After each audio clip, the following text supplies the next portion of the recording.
एक छोटा लड़का डायलन है जो हैलोवीन के लिए अपना खुद का बैटमैन सूट बना रहा है। उसने जब अपनी बनाई हुई मास्क पहनी तो एक सेल्फी ली और अपने दोस्त ब्रैडी को भेज दी। थोड़ी देर बाद उसके पिता माइकल डायलन के दादा जो के साथ घर आते हैं। डायलन को बैटमैन की पोशाक में देखकर जो थोड़ी नाराजगी जाहिर करते हैं और कहते हैं कि अब डायलन सुपरहीरो के लिए थोड़ा बड़ा हो गया है। माइकल इसे परिवार के साथ जुड़ने का एक अवसर मानते हैं और जो से सहायक रवैया अपनाने को कहते हैं। बाद में डायलन की मां हेलेन जो को बताती है कि वे डायलन के कमरे में रहेंगे। जो जब कमरे में आते हैं तो देखते हैं कि डायलन अपने पालतू मेंढक को खाना खिला रहा है। कमरे की दीवारों पर लगे कॉमिक्स पोस्टर जो का ध्यान खींचते हैं। डायलन उन्हें अपने कॉमिक्स पढ़ने का निमंत्रण देता है और साथ ही अपने द्वारा बनाए गए एक नए सुपरहीरो की ड्राइंग भी उत्साह से दिखाता है। जो डायलन से कहते हैं कि उन्हें थोड़ी देर अकेला छोड़ दे। डायलन अपने बड़े भाई ब्राइस के कमरे में चला जाता है जहां ब्राइस अपनी गर्लफ्रेंड के साथ है। ब्राइस उसे कमरे से निकाल देता है तो डायलन जाकर सोफे पर लेट जाता है। माइकल जब घर आता है तो डायलन उसे बताता है कि दादाजी उसके साथ बहुत बुरे हैं। माइकल डायलन को समझाता है कि उसके दादाजी के पिता की मृत्यु बहुत कम उम्र में हो गई थी, इसलिए उन्हें जिंदगी अलग तरीके से जीनी पड़ी। उनके पास एक अलग जीवन था। माइकल के जाने के बाद डायलन फिर से अपनी ड्राइंग पर काम करने लगता है। अगली सुबह जो फिजियोथेरेपी करवाते नजर आते हैं, वहीं हेलेन ब्राइस से डायलन को स्कूल से लाने के लिए कहती है, लेकिन वह मना कर देता है। तब जो खुद स्कूल से डायलन को लाने की बात कहते हैं। माइकल को चिंता होती है कि जो गाड़ी चलाने के लिए फिट नहीं है, लेकिन जो जिद करते हैं। स्कूल में डायलन ब्रैडी से मिलता है जो उसे बताता है कि वह इस बार हैलोवीन में उसके साथ शामिल नहीं होगा। उसी दिन जो अपने पुराने काम की जगह पर पहुंचते हैं और अपने बॉस लांस से मिलते हैं। वह काम पर वापस लौटना चाहते हैं, लेकिन लांस उन्हें पेंशन योजना दे देते हैं जो बताते हैं कि उन्होंने अपनी पूरी जिंदगी इस काम को दी है और अब रिटायर नहीं होना चाहते। लांस उन्हें समझाते हैं कि कंपनी को नए बड़े कॉन्ट्रैक्ट्स मिले हैं और वे किसी ऐसे व्यक्ति को काम नहीं दे सकते जो पूरी तरह से सक्षम न हो। जो नाराज और उदास होकर वहां से चले जाते हैं। जो डायलन को स्कूल से देर से लेने पहुंचते हैं। जब डायलन कार में बैठता है तो कहता है कि उसे स्कूल से नफरत है। जो जवाब देते हैं कि वे कुछ भी दे सकते हैं ताकि दोबारा स्कूल जा सकें, क्योंकि वे स्कूल में बेहद लोकप्रिय थे। वे बताते हैं कि कैसे सीनियर प्रोम की रात उन्होंने और उनकी फुटबॉल टीम ने प्रिंसिपल की कार को छत पर रख दिया था और वही घटना उन्हें स्कूल में एक लेजेंड बना गई। डायलन बताता है कि अब उसका दोस्त ब्रैडी उससे मिलना भी नहीं चाहता। घर लौटने के बाद डायलन मेलबॉक्स चेक करता है और जो के नाम एक पैकेज पाता है जो वैम कॉमिक्स से आया होता है। जो उसे खोलते हैं और देखते हैं कि उसमें डायनोमैन की रिंग है जो उन्होंने बचपन में मंगवाई थी। डायलन को यह जानकर हैरानी होती है कि जो कभी कॉमिक्स के दीवाने थे। जो को लगता है कि यह किसी मजाक का हिस्सा है जो उनके वर्कशॉप में काम करने वाला केनी कर रहा है। जब डायलन उनसे उनके पुराने कॉमिक्स के बारे में पूछता है तो जो बताते हैं कि उन्होंने वे माइकल को दे दिए थे। वे स्टोरेज में जाते हैं और पुराने कॉमिक्स ढूंढ निकालते हैं। जो डायलन को बताते हैं कि डायनोमैन एक खनिक था, ठीक वैसे ही जैसे उनके पिता थे। एक दिन वह भूमिगत काम कर रहा था जब एक डायनामाइट विस्फोट में 3 रेडियो एक्टिव पत्थर उसकी रिंग में समा गए। हर पत्थर में एक अलग शक्ति थी, बल, गति और उड़ान। डायलन जिज्ञासु होकर पूछता है कि वो शक्तियाँ कैसे काम करती थी। जो थोड़े चिढ़ते हुए कहते हैं कि क्यों आज की पीढ़ी को हर चीज की व्याख्या चाहिए। फिर वह डायलन को डायनोमैन के सबसे बड़े दुश्मन वोल्ट के बारे में बताते हैं। डायनोमैन ने एक बार एक उल्का से वोल्ट के गांव को बचाया था जिसे उसने अपनी रिंग से तोड़ दिया था। हालांकि उल्का का कुछ मलबा एक घर पर गिरा जिससे एक आदमी और एक औरत की मौत हो गई, जबकि उनका छोटा बेटा बाहर खेल रहा था। वही लड़का बड़ा होकर वोल्ट बना। वोल्ट ने बचपन में उस उल्का के सारे टुकड़े इकट्ठा किए जिनमें डायनोमैन की रिंग की शक्ति समा गई थी और उसने उन्हीं टुकड़ों से अपना हेलमेट बनाया। जो बताते हैं कि ये तो सामान्य सुपरहीरो की कहानी जैसी बात है, लेकिन जो कहानियाँ वो लिखा करते थे उनमें कुछ खास अंदाज हुआ करता था। उन्होंने लिखना इसलिए बंद किया क्योंकि उनके शब्दों में तुम जिंदगी भर सुपरहीरो से नहीं खेल सकते। डायलन कहता है कि डायनोमैन की रिंग उसे तब मिली जब उसे सबसे ज्यादा जरूरत थी और अब जो को वह रिंग मिली है जो उन्होंने 60 साल पहले ऑर्डर की थी। डायलन जो को रिंग आजमाने के लिए प्रेरित करता है। जो रिंग पहनते हैं जो पूरी तरह फिट होती है लेकिन उन्हें कोई फर्क महसूस नहीं होता। वह डायलन से कहते हैं कि ये सिर्फ एक खिलौना है। डायलन अब भी संतुष्ट नहीं होता और जो से कहता है कि वे बॉक्सिंग बैग पर मुक्का मारे। जो चिढ़ जाते हैं और रिंग उतारने की कोशिश करते हैं लेकिन वह हटती नहीं है। जैसे ही जो का गुस्सा बढ़ता है डायलन उन्हें रुकने को कहता है लेकिन जो और अधिक क्रोधित हो जाते हैं और डायलन कमरे से चला जाता है। अचानक रिंग चमकने लगती है। डायलन तेजी से अपने कमरे में भागता है अपनी माँ को नजरअंदाज करते हुए। बाद में वह डिनर छोड़ देता है। डिनर टेबल पर माइकल ब्राइस से कहता है कि फुटबॉल को टेबल पर न रखें लेकिन ब्राइस कहता है कि कोच चाहता है कि उसके हाथ हर समय बॉल पर रहें। इसके बाद माइकल जो को बताता है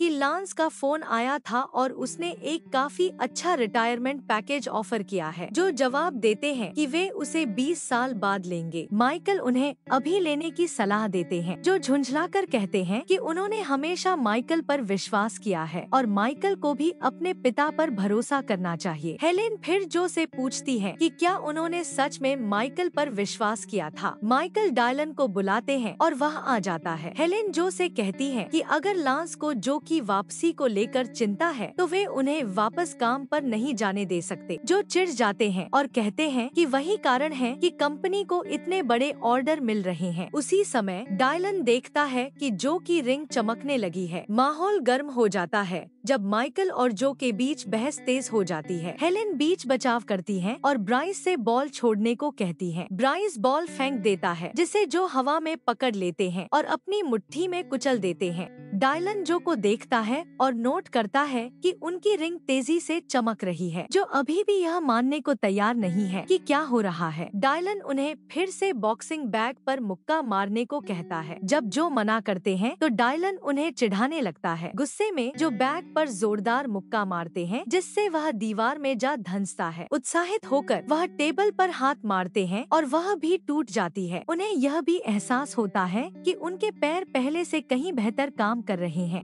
अगले दिन जो वापस अपनी दुकान जाते हैं और एक भारी लकड़ी का लट आसानी से उठा लेते हैं जिसे देखकर लांस हैरान रह जाते हैं। स्कूल में डायलन ब्रैडी से बात करने की कोशिश करता है लेकिन वह उसे नजरअंदाज कर देता है। जल्द ही कुछ अन्य लड़के डायलन का मजाक उड़ाने लगते हैं और उसे बैटमैन कहकर चिढ़ाते हैं। डायलन शर्मिंदा और आहत होकर क्लास से बाहर भाग जाता है। ब्रैडी उसका पीछा करता है और उसे पकड़कर माफी मांगता है। वह समझाता है कि अन्य लड़कों ने गलती से उसके फोटो स्ट्रीम में डायलन की मास्क वाली सेल्फी देख ली थी। डायलन अब भी नाराज है और कहता है कि वह सिर्फ फोटो दिखने से परेशान नहीं है बल्कि इस बात से दुखी है कि ब्रैडी ने उसके लिए खड़े होने के बजाय दूसरों के साथ मिलकर हंसी उड़ाई। घर पर माइकल जो से पूछते हैं कि क्या वे ठीक महसूस कर रहे हैं। जो जवाब देते हैं कि वे खुद को बहुत शानदार महसूस कर रहे हैं और डॉक्टरों ने उन्हें पूरी तरह से फिट घोषित कर दिया है। वह बताते हैं कि वे अगले दिन से फिर से काम पर लौट रहे हैं। बाद में जो डायलन के कमरे में जाते हैं। डायलन उन्हें अपना फोन दिखाता है जहां उसके क्लासमेट्स उसे ड्रेस अप डायलन कहकर ऑनलाइन मजाक बना रहे हैं। जो कहते हैं कि अगर वे यह रिंग उतार सकते तो खुशी से डायलन को दे देते। इसके बाद डायलन जो से कहता है कि वह उसकी मदद करे और प्रिंसिपल की कार को स्कूल की छत पर रख दे। जो मानते हैं कि यह कहानी पूरी तरह सच नहीं थी। उन्होंने कभी कार को छत पर नहीं रखा था। उन्होंने बस उसे कुछ ब्लॉक दूर खिसका दिया था और पूरी बात को बढ़ा चढ़ा कर बताया। जो डायलन से कहता है कि स्कूल के बच्चों की बातों की परवाह न करे और कहता है कि वह उसे थोड़ी प्राइवेसी देना चाहता है। लेकिन डायलन उससे सहमत होता है और कहता है कि उसे वैसे भी उन लड़कों की जरूरत नहीं है बल्कि वह जो से पूछता है कि क्या वह उसके साथ ट्रिक और ट्रीट पर जाएगा। जो मुस्कुराता है और हामी भरता है अपने काम पर। जो जल्दी लंच ब्रेक लेता है और अपनी नई सुपर स्पीड का इस्तेमाल करते हुए पूरे शहर में दौड़ता है और अंत में डायलन से मिलता है। डायलन उत्साह से उसे अपनी रणनीति बताता है कि कैसे वह ट्रिक और ट्रीटिंग में सबसे अच्छा कैंडी पाने वाला है। इस बीच वर्कशॉप में लांस एक गुस्साए ग्राहक के साथ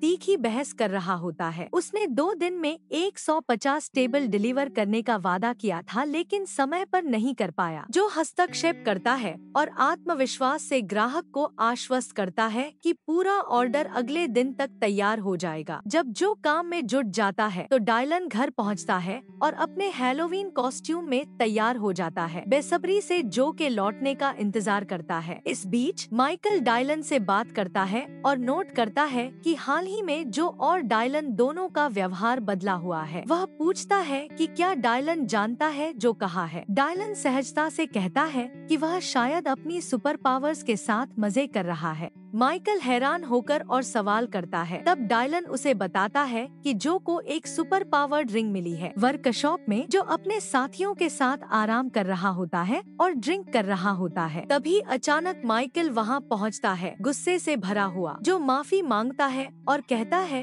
कि वह अब घर जाकर डायलन से बात करेगा। लेकिन माइकल अब भी नाराज है और कहता है कि डायलन को बस अपना दादाजी चाहिए, उसी तरह जैसे कभी माइकल को अपने पिता चाहिए थे। और अब जो वही गलती डायलन के साथ दोहरा रहा है जो उसने माइकल के साथ की थी। जो खुद को सही ठहराने की कोशिश करता है और कहता है कि जो कुछ भी वह करता है वह अपने परिवार के लिए करता है। लेकिन माइकल पलटकर कहता है कि हमेशा सब कुछ जो के बारे में ही रहा है, जो वह चाहता था, जो उसे चाहिए था, जो उसे अपनी पत्नी या माइकल से नहीं मिला, इसीलिए वह हमेशा काम में डूबा रहता था। माइकल कहता है कि उसने सच में विश्वास किया था कि जो बदल गया है, लेकिन जैसे ही उसकी नौकरी खतरे में पड़ी उसका घुटना चमत्कारी ढंग से ठीक हो गया। जो अचानक चिंतित होकर पूछता है कि डायलन अभी कहाँ है। माइकल जवाब देता है कि डायलन अपने कमरे में रो रहा है, क्योंकि जिस एक इंसान को वह अपना हीरो मानता था उसने उसे धोखा दिया। माइकल जो से कहता है कि वह अपना सामान बांध ले और घर छोड़ दे। वह बाहर चला जाता है और उसी समय जो गिर पड़ता है। रिंग अब काम नहीं कर रही होती। घर पर डायलन गुस्से और निराशा में अपना कॉस्ट्यूम और कॉमिक्स फेंक देता है। जब उसकी नजर वोल्ट के एक कॉमिक पैनल पर जाती है तो उसे याद आता है कि जो ने जो टेबल तोड़ी थी उसके टुकड़ों ने शायद रिंग की कुछ शक्ति सोख ली होगी। डायलन उन चमकते हुए लकड़ी के टुकड़ों को इकट्ठा करता है और वोल्ट के लुक से प्रेरित होकर एक पावर्ड मास्क बनाना शुरू करता है। वह कॉमिक को संदर्भ के तौर पर उपयोग करता है और जैसे ही मास्क पहनता है वह पीले रंग में चमकने लगता है। इस बीच माइकल घर लौटता है और हेलेन से कहता है कि जो को कोई फर्क नहीं पड़ता और अब वह उसे मनाने की कोशिश नहीं करेगा। जैसे ही वह डायलन को देखने जाने वाला होता है, जो अचानक वहां पहुंच जाता है और पूरे घर में डायलन को ढूंढना शुरू कर देता है। उसे वोल्ट का कॉमिक पैनल और डायलन के पावर टूल्स मिलते हैं। उसे समझ आ जाता है कि डायलन ने क्या किया है। जो धीरे से अपनी रिंग उतारता है और फर्श पर रख देता है। फिर वह ब्राइस के कमरे में जाता है और पूछता है कि क्या उसने डायलन को देखा है। ब्राइस जो को बताता है कि आज रात स्कूल में डांस है और उसने डायलन को कॉस्ट्यूम में बाहर जाते हुए देखा था। वह यह भी जोड़ता है कि डायलन ने कहा था आज की रात यादगार होने वाली है। स्कूल में डायलन पहुंचता है और कार को धक्का देना शुरू करता है, इस कहानी को सच करने के इरादे से। घर पर माइकल गैराज में जो को ढूंढता है, लेकिन वहां उसे जो की चमकती हुई रिंग फर्श पर पड़ी मिलती है। स्कूल में डायलन कार को दीवार तक धकेलने के बाद छत पर चढ़ता है। वह छत पर एक खंभे से रस्सी बांधता है, फिर नीचे उतरकर उसका दूसरा सिरा कार से बांध देता है। इस बीच जो स्कूल पहुंचता है और डायलन को ढूंढता है। डायलन कार को छत की ओर खींचना शुरू करता है। जैसे ही वह कार को आधा ऊपर खींच लेता है, उसकी पकड़ छूट जाती है और वह नीचे गिर जाता है। कार फिसलने लगती है, लेकिन डायलन किसी तरह उसे अपने हाथों से थाम लेता है। वह दरवाजा खोलता है और कार को ऊपर धकेलने की कोशिश करता है। थककर वह कार के अंदर गिर जाता है और उसका हेलमेट गिर जाता है। अब वह अंदर फंस जाता है और दरवाजा खोलने में असमर्थ होता है। जो कार को छत से लटकते हुए देखता है और ऊपर चढ़ जाता है। वह डायलन को आवाज लगाता है और कहता है कि अब उसमें कोई शक्ति नहीं है और उसे आगे झुककर रहना चाहिए। जो कार का दरवाजा खोलता है और डायलन को निकालने की कोशिश करता है, लेकिन इसी बीच वह खुद भी अंदर फंस जाता है। कार छत से फिसलने लगती है। उसी समय माइकल वहाँ पहुँचता है। उसके हाथ में रिंग होती है। अपनी नई शक्तियों का इस्तेमाल करते हुए वह गिरती हुई कार को पकड़ता है और उसे वापस छत पर ले जाता है। जो और डायलन सुरक्षित रूप से बाहर निकल आते हैं। माइकल जो से कहता है कि वह उसे ढूंढने गैराज में गया था, वहाँ रिंग देखी और वह अपने आप उसकी उंगली में आ गई। जैसे ही डायलन कार का दरवाजा बंद करता है, उसका अलार्म बजने लगता है, जिससे अन्य छात्र बाहर आ जाते हैं। माइकल जो और डायलन को पकड़ता है और तीनों एक साथ उड़ जाते हैं। ठीक उसी समय जब बच्चे स्कूल की छत पर खड़ी कार को देखकर हंसने लगते हैं। घर लौटकर जो रिंग को जमीन में गाड़ने का फैसला करता है, यह कहते हुए कि यह रिंग सिर्फ उसी के पास आती है जिसे सच में उसकी जरूरत हो और अब उसे नहीं है। वह डायलन को अपने कुछ सुपर हीरो विचार बताने लगता है, जिन्हें डायलन स्केच करना चाहता है। जब वे वहाँ से जाते हैं तो जहाँ रिंग को गाड़ा गया था, वहाँ एक छोटा पौधा उगने लगता है। एपिसोड वहीं समाप्त होता है जब वह पौधा डायनोमैन के रंगों में चमकने लगता है। चैनल को लाइक और सब्सक्राइब करना ना भूलें।